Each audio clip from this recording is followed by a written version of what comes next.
we have the quantity of x plus 2 squared equals negative 14. Remember that whenever I want to get x by itself, I always got to think of going through the order of operations in reverse. So I'm trying to undo my order of operations here.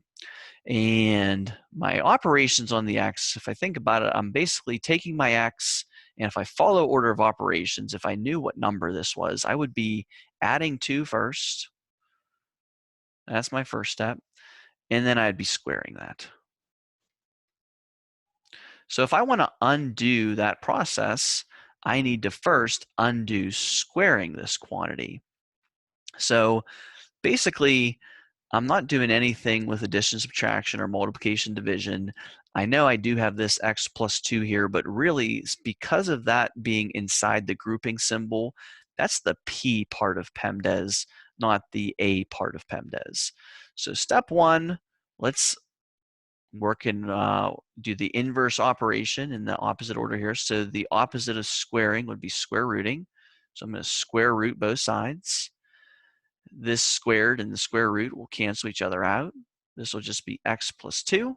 Anytime you square root both sides, don't forget that plus or minus. So this will be x plus 2 equals plus or minus the square root of negative 14.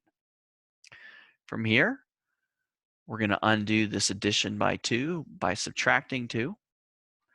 And we can't combine these. This is a radical. This is just a whole number. And typically they write this in front. So we can write this x as x equals negative 2 plus or minus the square root of negative 14.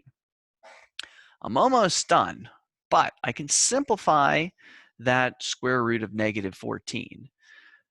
If I have the square root of a negative underneath the radical, remember that I want to pull that out. Think of that as square root of negative 1.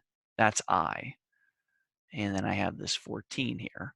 I could also write this as x equals negative 2 plus or minus root 14i. The root 14 cannot be simplified. If you break down 14 in factor form, that's 7 times 2. And you don't have the same factor occurring twice. So my final answer, negative 2 plus or minus I root 14.